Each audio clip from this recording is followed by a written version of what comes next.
Pour ne rien manquer, abonnez-vous maintenant.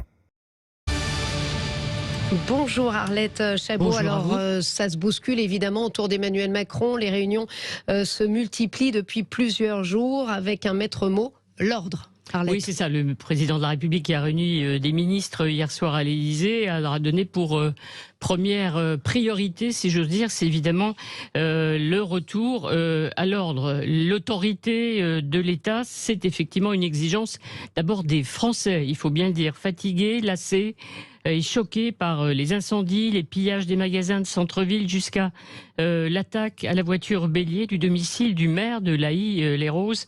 D'autant que ces émeutes arrivent après, on s'en souvient, des semaines de défilés contre la réforme des retraites, pollués par les interventions des Black Blocs, de rassemblements écologistes aussi qui ont mal tourné. Donc, la demande d'ordre, évidemment, est forte. Alors, on l'a compris déjà ce week-end, quand on a vu des ministres sur le terrain multiplier les déclarations de fermeté. Rien d'étonnant en ce qui concerne, évidemment, Gérald Darmanin. Plus surprenant pour Éric Dupond-Moretti, ministre de la Justice, demandant aux magistrats de faire preuve d'une grande sévérité lors des comparutions immédiates. Bon, le gouvernement... Changement de petit discours. Voilà, changement. Il est aujourd'hui plus procureur, effectivement, qu'avocat. Objectif, montrer que le gouvernement n'est pas dépassé, impuissant, quand certains éditorialistes de la presse internationale s'interrogent. On sait que le président de la République a annulé sa visite d'État en Allemagne. Ça n'est pas rien. Donc, eh bien, nos confrères journalistes se demandent si, cette fois, Emmanuel Macron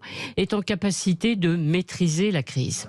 Alors ça, c'est pour l'urgence, Arlette. Mais ensuite, le président souhaite entamer, alors je cite, une réflexion minutieuse pour comprendre en profondeur ce qui s'est passé. Vaste programme. Oui, c'est le deuxième temps. Ce sera la réponse politique qui ne va pas arriver tout de suite. Elle interviendra sûrement après ces concertations.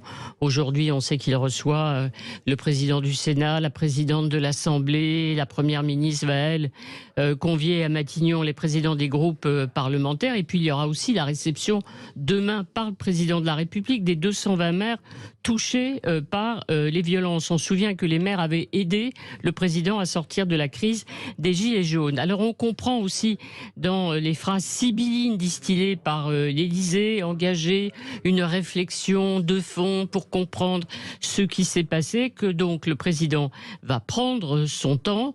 Oui. Il ne dégagera sûrement pas un nouveau plan banlieue, 5 ans après avoir refusé celui de Jean-Louis Borloo, même si les élus locaux le regrettent. Cette réflexion de fond lui permettra de chercher d'autres réponses, lesquelles, alors on parle toujours, on aime bien cette expression, réflexion et décision sans tabou, dit-on à l'Élysée. Alors pas de tabou, est-ce que ça veut dire qu'il ira jusqu'à engager effectivement des discussions sur les relations entre les jeunes et la police? Ça, ce serait un chantier à haut risque. Et oui, il faudrait peut-être en briser des tabous, en tout cas. Merci à vous, Arlette Chabot. Et on vous retrouve après.